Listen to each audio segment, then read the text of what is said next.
Here we are, ladies and gentlemen. Allow me to present to you our sanctuary, a haven for all the surviving fools at the edge of the world.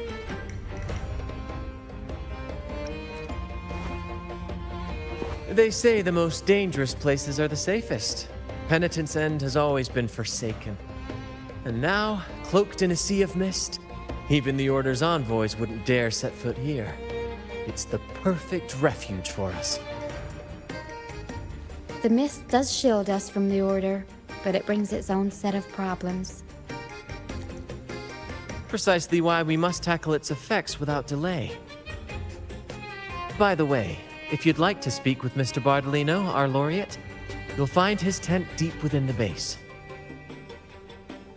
Feel free to talk to the others while we handle our tasks. We'll catch up once we're done.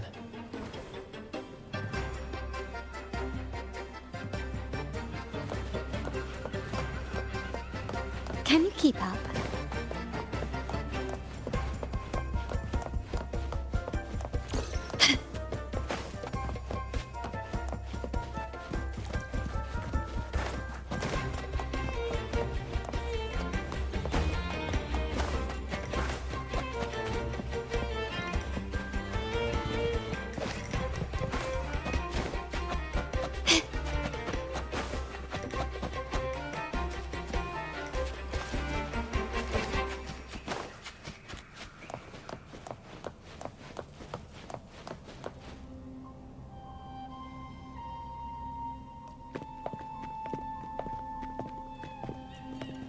Relax, young man. Life's only just unfurling its sails for you. Why sit there like one of those dour statues in the Order's halls? Don't be afraid to show a little spark.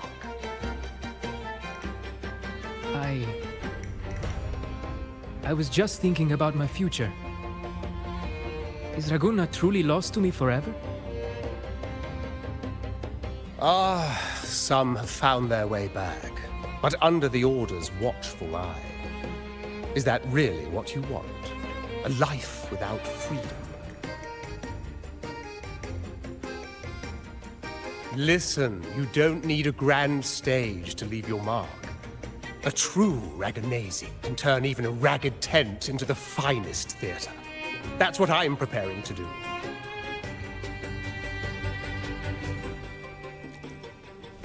I might be an old man now, but don't let that fool you. I was once crowned with the laurel, you know. You? Are you Mr. Bardolino? In the flesh. Ha ha ha ha!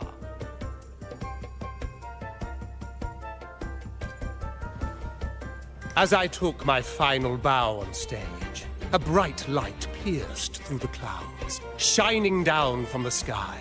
And then, a radiant laurel descended upon me, and I heard a voice. It was the Sentinel's voice, ringing in my head. I asked them a question that had puzzled me since childhood. The ultimate philosophical riddle. What should I eat tonight? And they answered, the body is the temple of the mind. To keep your mind sharp, do consume healthy food, such as the loris salad. But why loris salad? I was baffled, and the meaning still eludes me to this very day. I've never been quick-witted, though, and the Order's doctrines never quite took hold. Acting, however, that is where my true passion lies.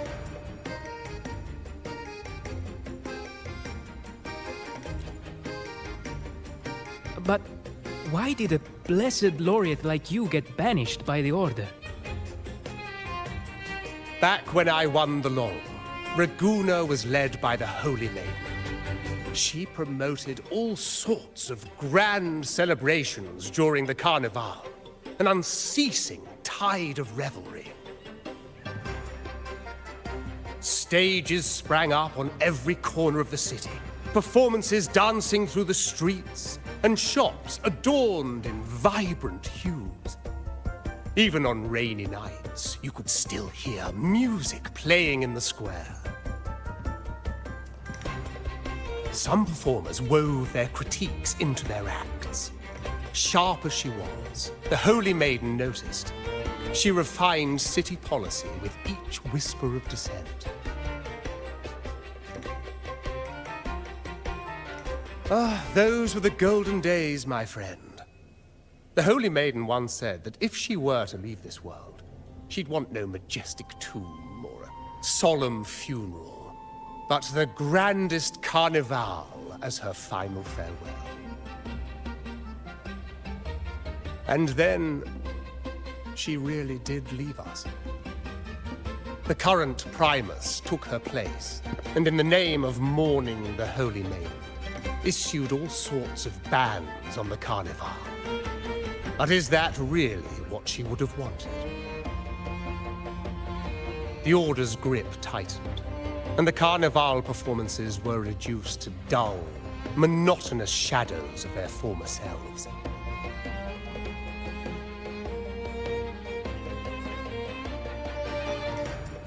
One year, I strung a wire from a gondola to the top of the clock tower in Liberty Square, and another from the tower to the Thessalia's mansion. Then, I disguised myself as one of the LaGuardia to fool the acolytes, and climbed to the roof along the wire. Midway through the Order's performance, I hopped on a wing ray with a cloudcaster, showering the entire city with flowers. Yes, it was a magnificent sight. The wing ray soared higher than the acolytes could reach. They couldn't do anything but watch golden pink petals rain from the sky for 3 whole days. They struggled to clean up the flowers from the streets, and it took a downpour to wash them all away. That cloudcaster, adapted from a music band, became the prototype for the one we use on stage today.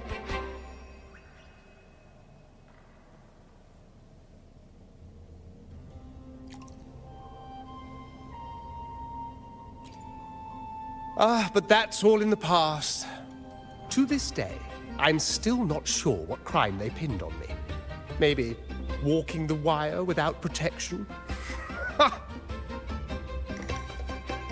Anyway, I'm just an old relic now. But you lot, you're the main characters of this era. Facing down every obstacle with fire in your bellies. But isn't our fate already sealed? Without the so-called salvation the Order preaches, we're doomed to our banishment. Just lost souls, dying in obscurity. Life is short, and we weren't born just to atone. The Order may banish us, but they can't take away our right to sing.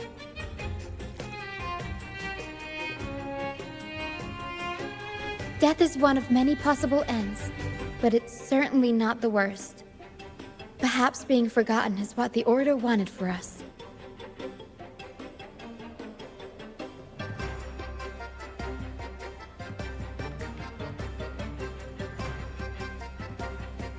They want to erase all traces of our existence, grind us into dust and drag us into the abyss. But we'll fight the tide and live our lives to the fullest. Members of the troupe may come and go, but they never truly left us. Their deeds and songs are passed down through the ages. One day, our voices will echo across every land. Our words will reach every corner of the world. And by then, even the tacit discords in the stormy sea will know our names. That's the spirit, boy! Even if I can't earn myself a proper title, I'll become Rinascita's most enigmatic legend. When I'm gone, I'll leave behind a coffin that sings. Or maybe turn into a lark singing every day and night.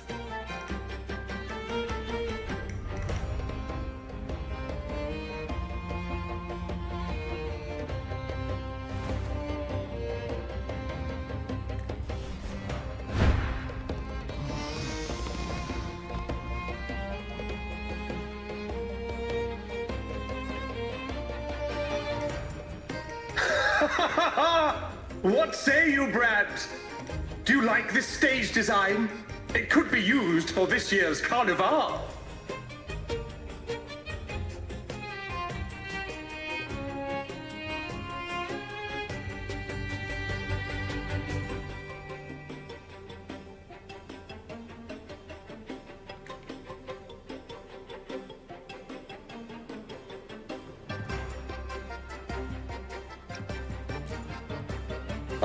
Our little chat reminded me of those good old days. So why not relive that scene I just mentioned? I still remember that famous line. Even without wings, we can still soar to the heavens. Now that you mention it, that is a very good question.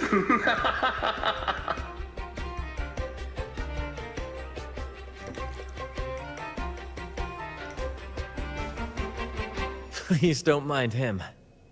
We like our performances big and bold, after all.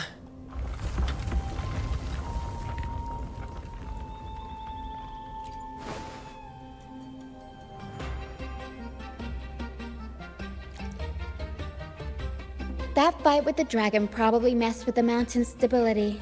If Bardolino keeps moving around up there, it could get dangerous. We need to find a way to get him down, and fast. We might need your help with this. Pero should have some useful items in her box.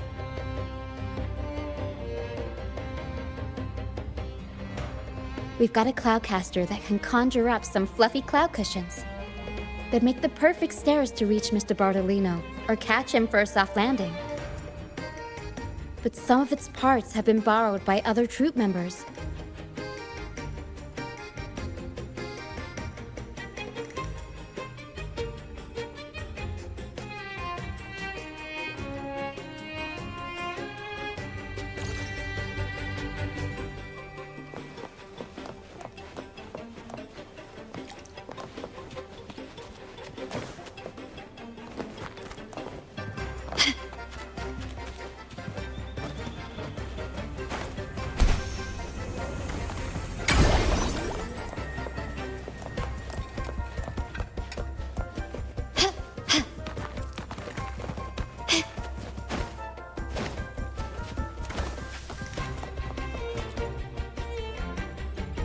Sailors cheer as hearts ignite. The Cloudcaster. Here it is.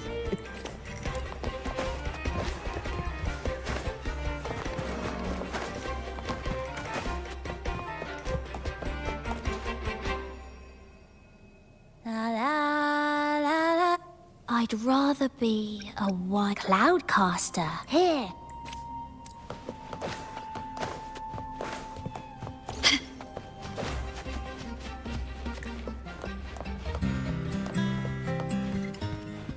Can you keep up?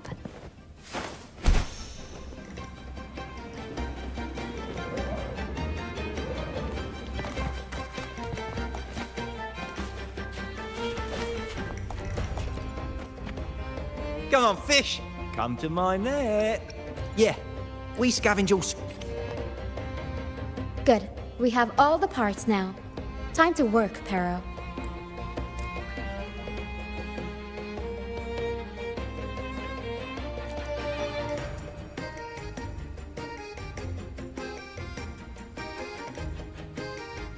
Everything's set for takeoff. Let's position a cloud cushion beneath Mr. Bardolino. Then we'll pop the balloons and bring him down safely. Although we might need a bigger cushion. The Cloudcaster's resonance unit responds to song. The louder our singing, the more powerful the effect.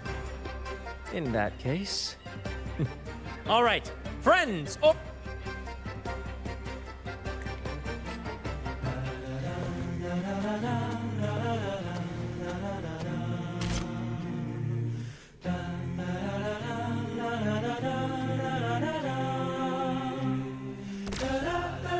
Bullseye! How about showing off that aim again with the rest of the balloons?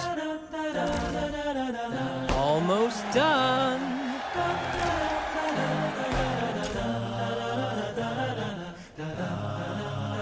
Thank you, dear girl. You helped me complete this performance and fulfill one of my dearest wishes.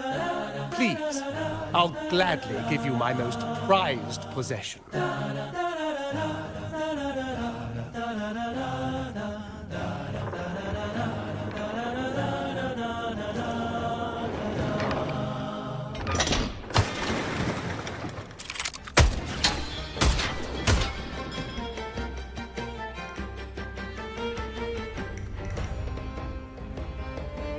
Apologies for my late arrival to such a magnificent performance. Did I miss anything? Oh my, oh my. What an honor to witness the beauty of our generous benefactor. Thank you, my lady, for rescuing this humble soul in his moment of need.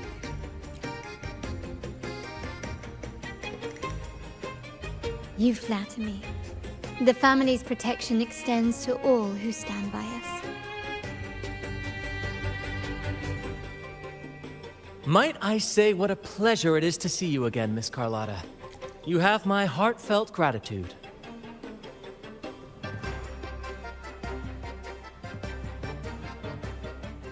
Is everything going smoothly with your family, Miss Carlotta? Yes, thank you. The Order's scheme was uncovered as planned. Uncle Capilet was rescued, and Grandfather has handled the rest. I still owe you thanks for improvising with me in front of that priest.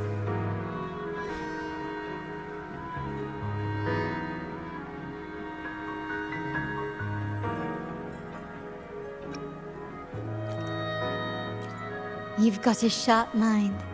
No pain, no gain, as Grandfather used to say. I'm pleased we're on the same page.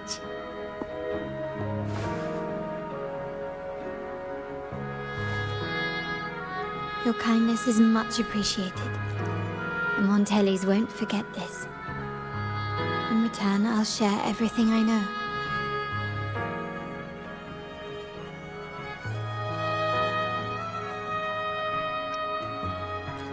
I believe you've noticed that the Order has been undermining the family under the guise of its doctrines. Alienation, monopolization, just a few tricks up their sleeve. Their true motives, however, run deeper. Their alliance with the Fraxidus speaks volumes. While we don't know the full extent of their conspiracy, one thing is clear. Their sights are set on this year's carnival. The carnival is likely where you'll find clues about the Sentinel.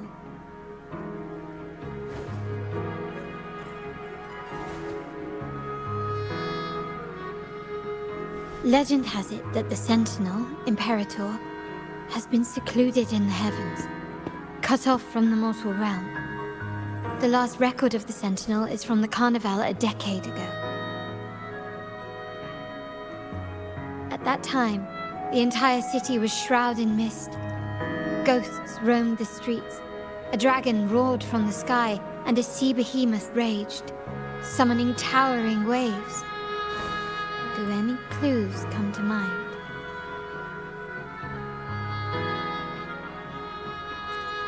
The mist might be coming from the remnant clouds in the Nimbus Sanctum.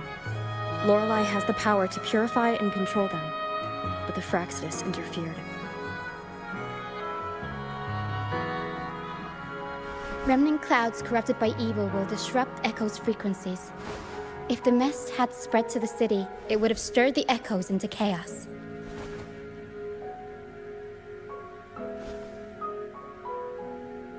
We are lucky that you and Zani, along with that acolyte, awakened Lorelei in time. You prevented the mist from spreading and averted the wave-worn. The Fraxidus must still be licking their wounds. At that time, the entire city was shrouded in mist. Ghosts roamed the streets. A dragon roared from the sky, and a sea behemoth raged, summoning towering waves. Do any clues come to mind?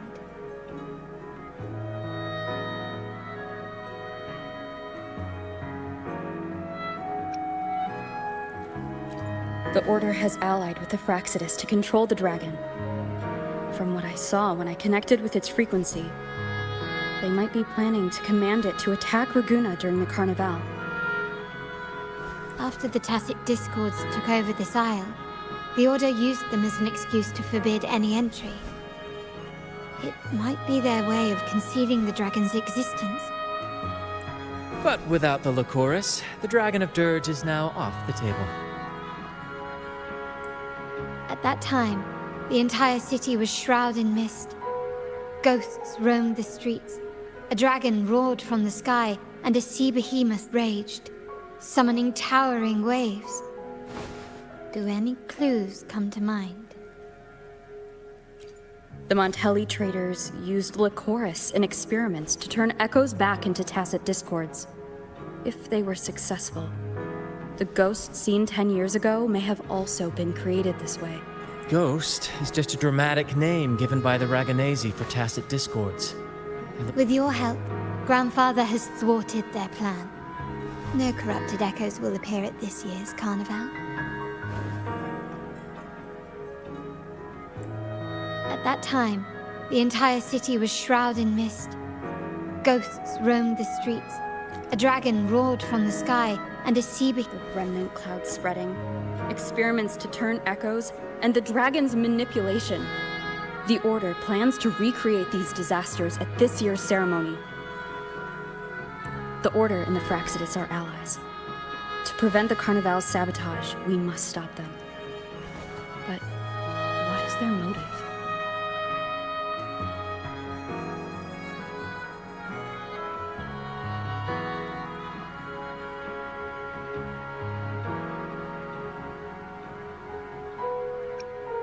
The Primus called it a divine punishment, and took the opportunity to appear as a savior.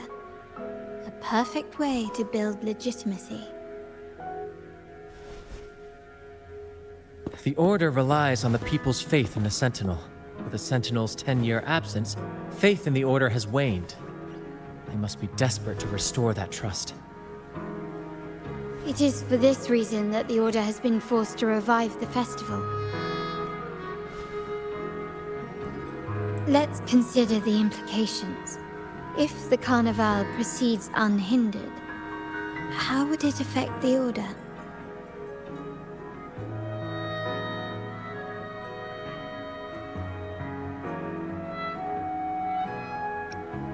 The current Primus claims to be the Enlightened One, the Sentinel's Resonator.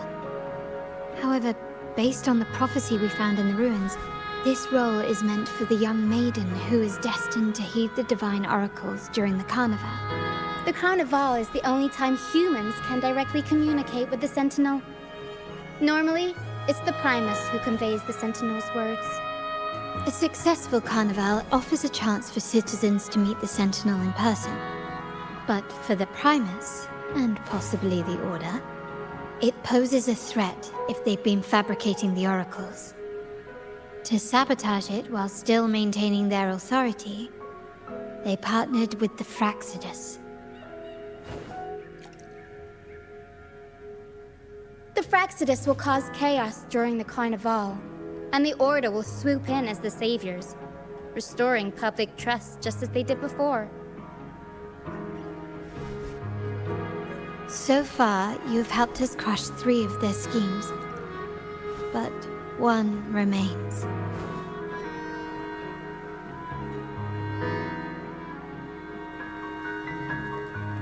We have evidence that the Cetus is being manipulated, and the Fraxidus are setting up their final plan. With their whereabouts unknown, we'll need to adapt our strategy as the Carnival unfolds. From what I've noticed, you're not one to act passively or pin your hopes on others. You prefer to strike first and steer events in your favor. Winning the laurel might give you the chance to talk with the Sentinel. The Sentinel's Resonator may also be present, so...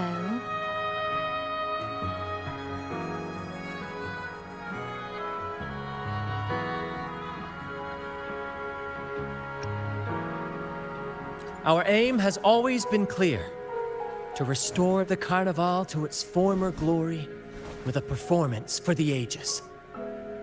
If the divine truly exists, would they wish to see their people living without freedom?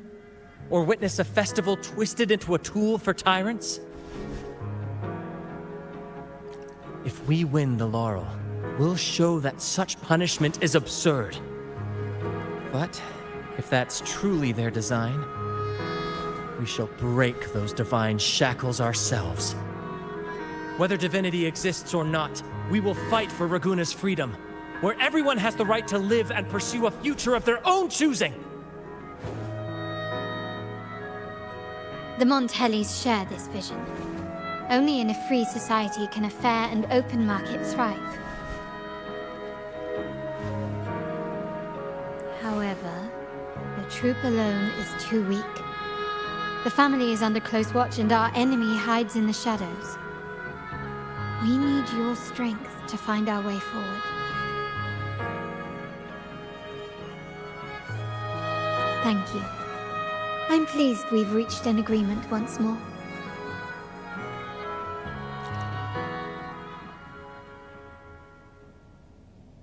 All right, what should we do now?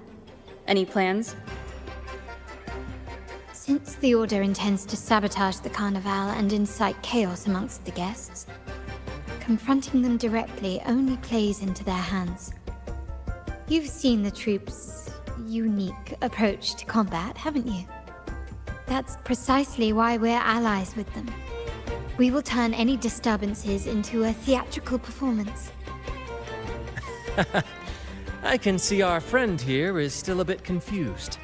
No worries, my dear girl. We'll have a quick rehearsal before the Carnival begins. Speaking of which, Ms. Carlotta, would you honor us by joining our performance? Me? I do have some stage experience, though I must confess I may be a bit out of practice.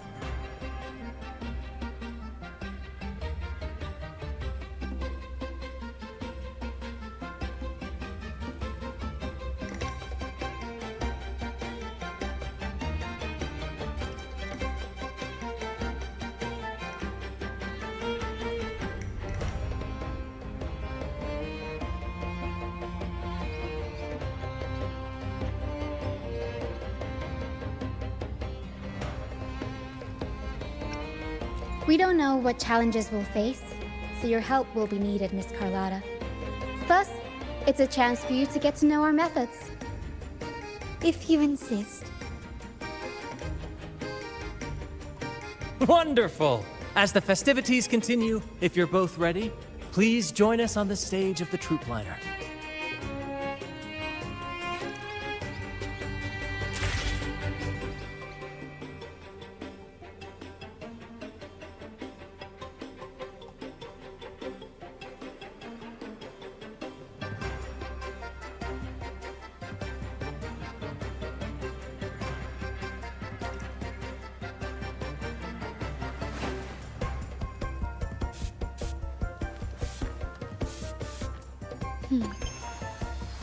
Bad.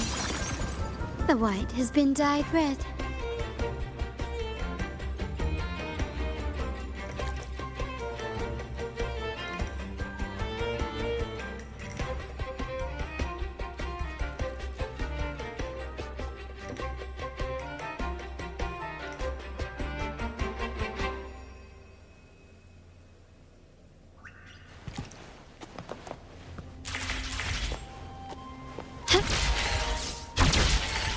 Lighter than a dove.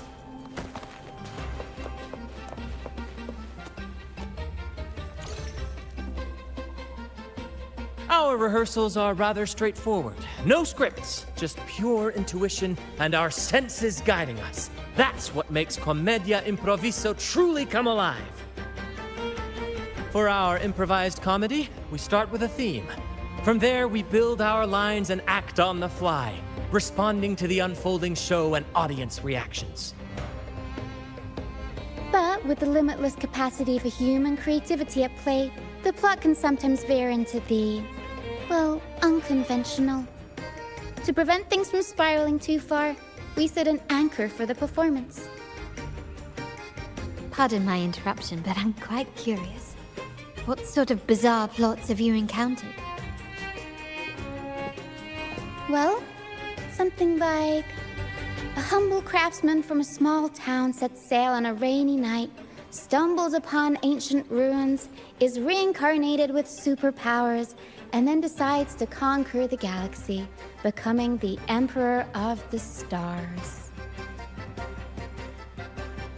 So, we draft a basic outline that assigns roles and guides the plot's direction. And this time, our outline is: a kingdom is attacked, monsters run rampant, and the Demon King has kidnapped the Holy Maiden. A few brave heroes accept the minister's quest to defeat the Demon King and rescue her.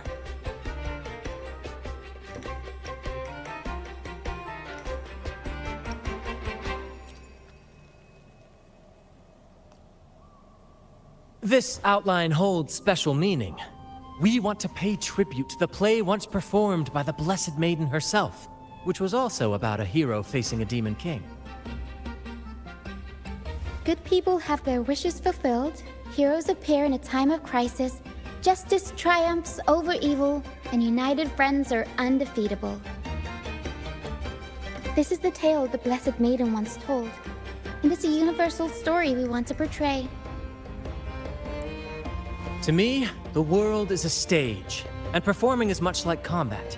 Coordinated movements, quick thinking, sharp reflexes, and above all, what I'm getting at is that you both are very skilled and capable.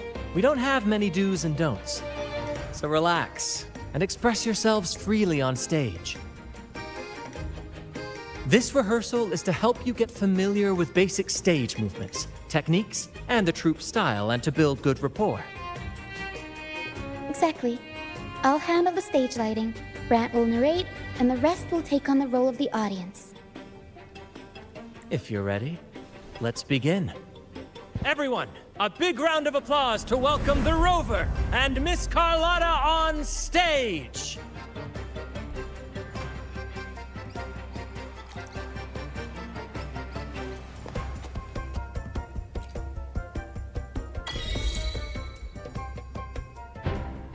All right, next I'll spin the prologue of our tale, setting the scene for how our brave heroes first crossed paths.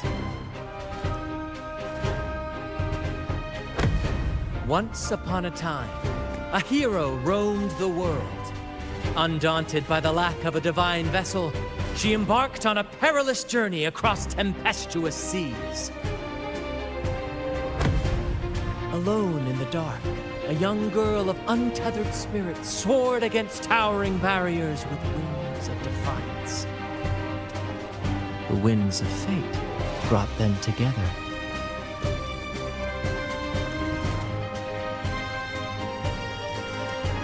As the world teetered on the brink of absolute darkness, they found solace in each other's gaze. Together they became unshakable allies, standing strong against the tides of fate.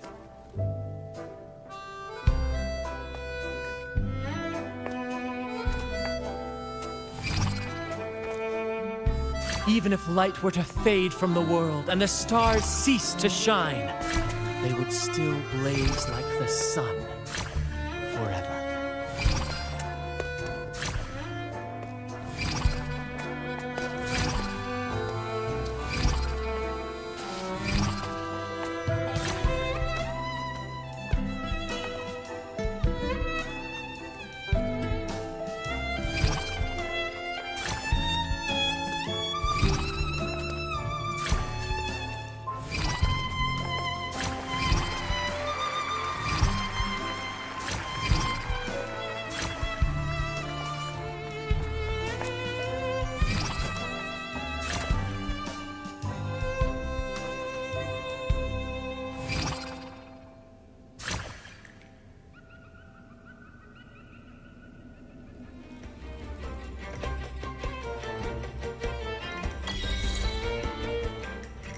Bravo! Bravo!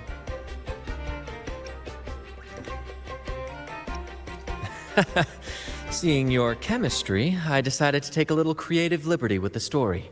Anyway, it didn't stray too far from the outline, right? The thrill of improvisation is in its unpredictability.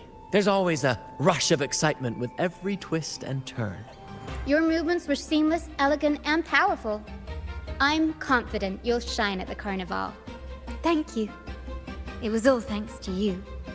You inspired me and kept my spirits high.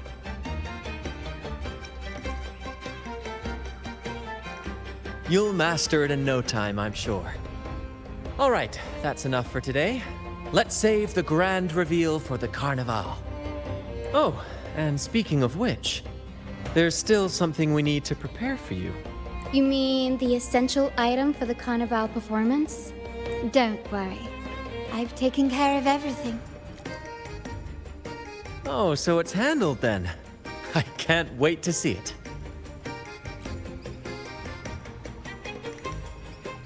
I have a small gift for you. Let's head back to Raguna together, shall we?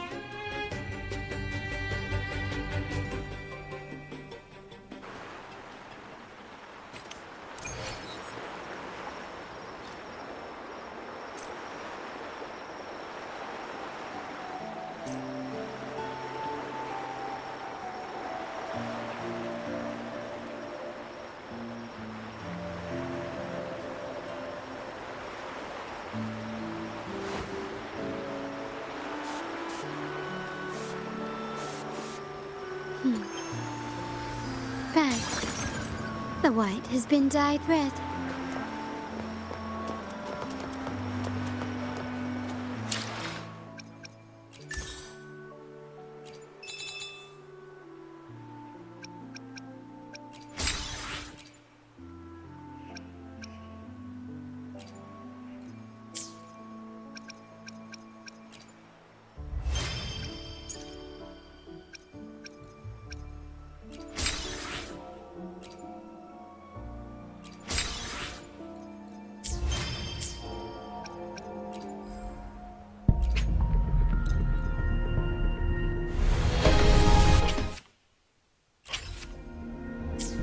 Please, follow me.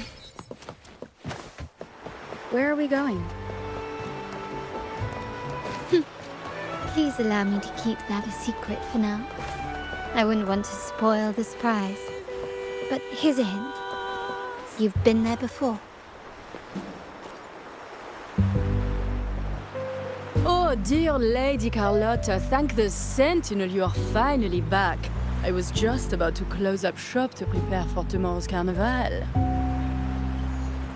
You have completed my request, haven't you? Of course, Lady Carlotta. You should have more faith in my skills. Here you are. A small token of my appreciation. Abby, I have something for you as well. Wow, really? I get a gift too? Ha! You're so nice. Ah, so that's why Lady Carlotta was so insistent on using only the finest materials and meticulous craftsmanship for this piece. For a moment, I feared she lost faith in my skills and was plotting to hand over the shop to someone else. I see why this little creation was so important to you, Lady Carlotta. Nyala, you do have a flair for dramatics. Ahem. Anyway, why don't you unwrap it?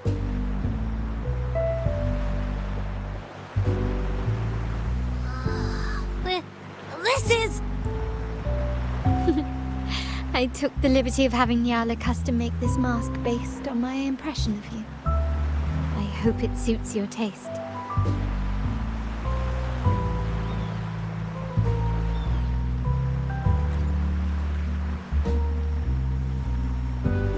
I'm pleased you like it. The Carnival is a splendid reverie, and the mask is its passport. May it help you navigate the Carnival with ease, and you enjoy it to your heart's content. We will, for sure. May I take a bit more of your time? Walk with me through Raguna tonight. I have some additional information to share with you.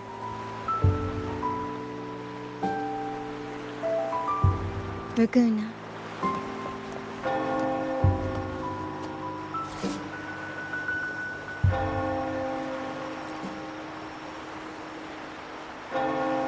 The sapphire that crowns you.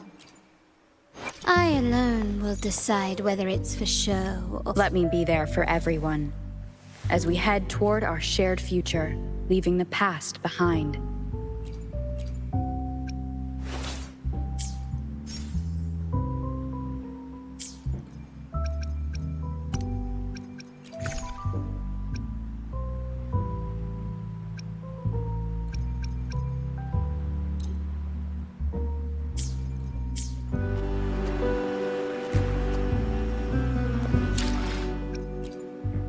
I alone will decide whether it's for show or... Let me be there for everyone, as we head toward our shared future.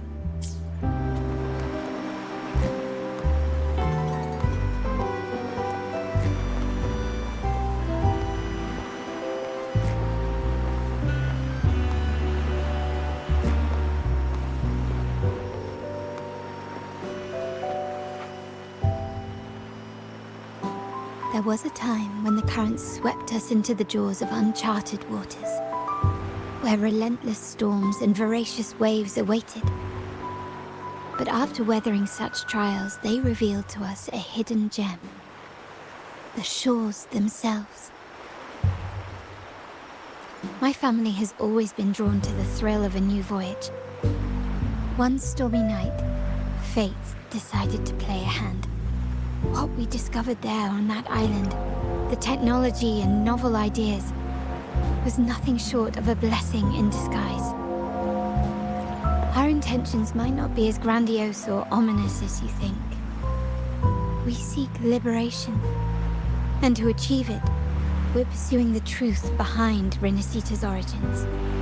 Legend has it that when people first arrived on this island, Genesis Nexus was already here, welcoming them. The prevailing belief is that the Sentinel gifted us this technology, and despite nobody ever seeing the Sentinel in person, we talk with them through supposed telepathy. Notice anything strange about that story? Terminals conjure up echoes, and the Genesis Nexus allows the Raganese access to common echoes. If the Genesis Nexus was present when the first settlers arrived, who built it? And really, if no one's ever laid eyes on the Sentinel, how can we be so sure that statue really represents them? It seems to me the Order might have spun us a tale, hiding the true origins behind their grand myths. No. We have no ambitions to rule or to renounce our faith. And really, this city should not be ruled by any one entity. The hour grows late. I have arranged accommodations for you at Palazzo Grotta in the south. Let us walk there together, and I can share a story along the way. Think of it as a bedtime tale. I learned it from the troupe. It's about Fleur de Lis, the Blessed Maiden.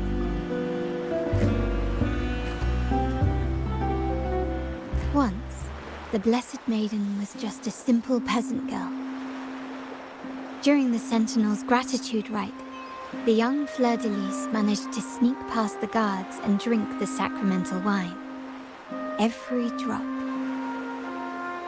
Perhaps it was the intoxicating wine in Eglatown, or simply her lack of experience with spirits. But she soon found herself quite drunk.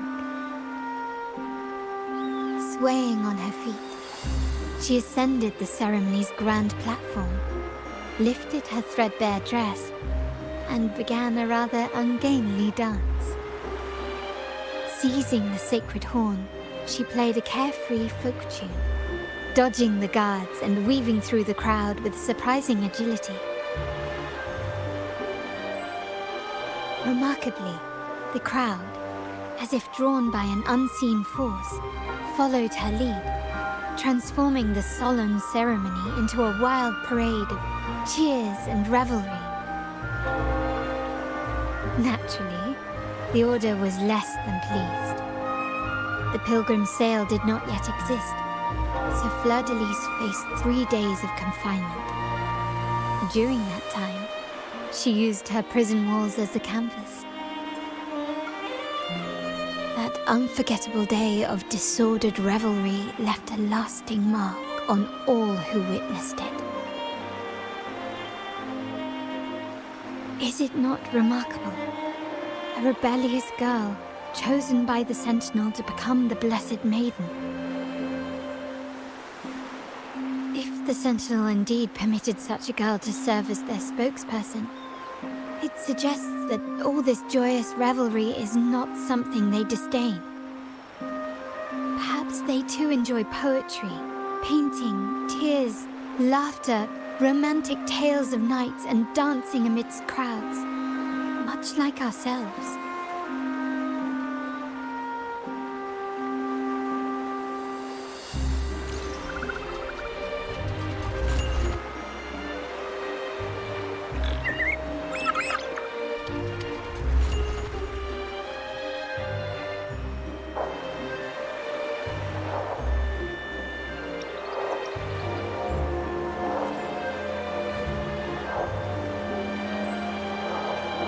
The people of this island came from diverse civilizations now lost to time, but through plays and tradition, they sought to preserve memories of their heritage. In the past, while the clash of cultures led to conflict, the Raganese united through faith, restoring balance even if precarious. To maintain this unity, we've always needed both a sentinel and a play based on a shared legend that gives us roles.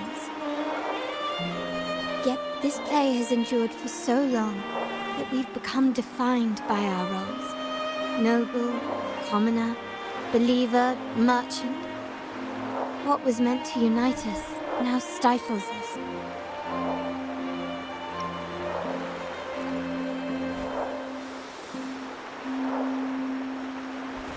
Now, we yearn for a day when we can truly set aside our titles and positions, express our true selves, and join together in celebration.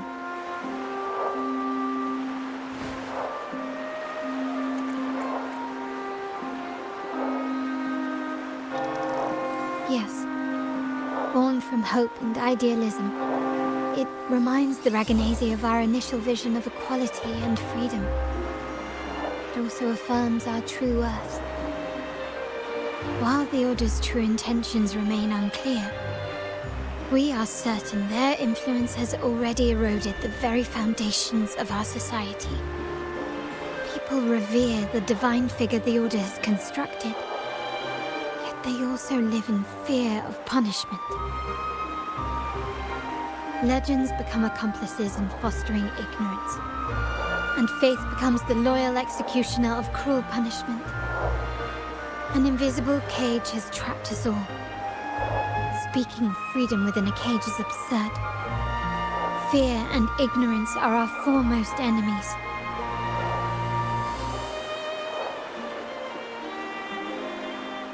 This year's carnival will spark a flame fierce enough to burn down that cage.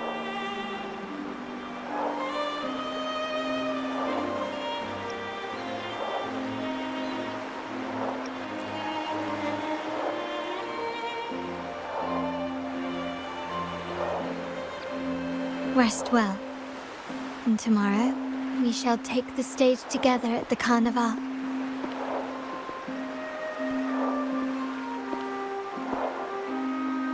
Good night. May your dreams be sweet.